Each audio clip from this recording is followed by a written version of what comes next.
রোজকার রান্নার থেকে আজকের রেসিপি ট্যাংরা বেগুন। আজ রান্না করব ট্যাংরা বেগুন। তো এরকম বড় বড় ট্যাংরা নিয়েছি। এখন খুব ফ্রেশ ট্যাংরা ওঠে না বলো বাজারে। ট্যাংরা নিয়েছি, এরকম লম্বা লম্বা করে বেগুন নিয়েছি, আর লাগবে কালো জিরা, পেঁয়াজ আর ধনেপাতা। এই দিয়েই আমি আজ বানাবো ট্যাংরা বেগুন। কড়াইটা গরম হয়ে গেছে, এখন মাছ ভাজা করার জন্য তেল দিয়ে দেবো। ধরো 2-2.5 চামচ তেল দিলেই হবে। কড়াইটা যেহেতু গরম, তেলটাও ঝট করে গরম হয়ে যায়। এখন আমি মাছগুলি যে হলুদ লবণ মেখে নিয়েছি, মাছগুলি ভাজা করতে দিয়ে দিই। আমার না খুব সর্দি লেগেছে জানো। কামাখ্যা গেছিলাম, আমাদের এখানে, আমি গুয়াহাটি থাকি। কামাখ্যায় হেঁটে উঠেছি, হেঁটে নেমেছি, এসে এত গরম লেগেছে, এসে গায়ে জল দিলাম, দিয়ে এসি চালিয়ে বসছি। বাস আর যাই করি, তারপরের দিন থেকেই সর্দি। তারপর আমি এই মাছটা ভাজা করে নিই। এই যে আমার মাছ ভাজাগুলি হয়ে গেছে, একদম কড়াও ভাজলাম না, ভালো লাগবে না টাটকা মাছ তো। মিডিয়ামভাবে ভেজে আমি সবগুলি মাছ তুলে নিই।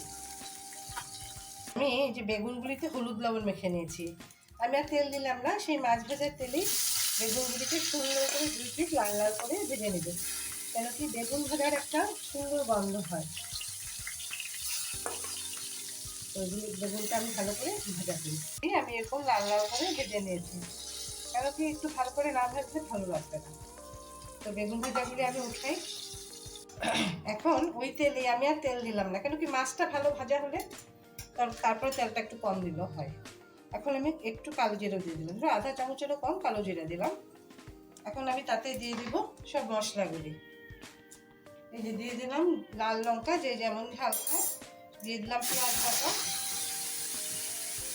দিয়ে দেবো লবণ। আমার মাছ ভাজাতেও লবণ দেওয়া আছে, বেগুনও লবণ দেওয়া, পেঁয়াজ দিয়ে দিলাম। জিরা কিন্তু একদমই কম, 1/2 চামচেরও কম জিরার গুঁড়ো, আর হলুদ আন্দাজ মতন দিয়ে আমি মশলাটাকে একটু ভালো করে সাঁতলে নিই। পেঁয়াজ আমি ছোটো একটা দিয়েছি, বেশি লাগে না এটাতে পেঁয়াজ।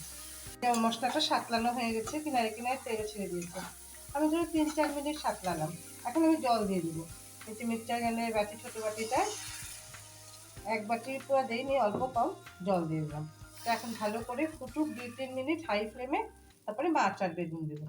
মাছের ঝোলটা খুব ভালো করে ফুটে গেছে, এখন আমি বেগুন আর মাছটা দিয়ে দেবো। দিয়ে মিডিয়াম টু লো ফ্লেমে বেশ কিছুক্ষণ, ধরো 4-5 মিনিট যাবো। এই যে মাছ আর বেগুনটা দিয়ে দেবো। এটাতে পেঁয়াজ কম দিলাম তো, কারণ কি বেগুনটা দিয়েই ভাতটা খাওয়া হয়ে যাবে, আর খেতে ভীষণ ভালো লাগে, যারা খেয়েছে তো জানোই। এই এখন আমি 4-5 মিনিট মিডিয়াম টু লো ফ্লেমে এটাকে হতে দিই, কেন কি মাছের ডিমটাও কিন্তু সিদ্ধ হতে লাগবে। প্রত্যেকটা মাছের মধ্যে ডিম আছে। তো এখন মাছ তরকারিটা মিডিয়াম টু লো ফ্লেমে 4-5 মিনিট হোক। মিডিয়াম টু লো ফ্লেমে ট্যাংরা মাছটা হতে দিলাম, এটা হয়ে গেছে।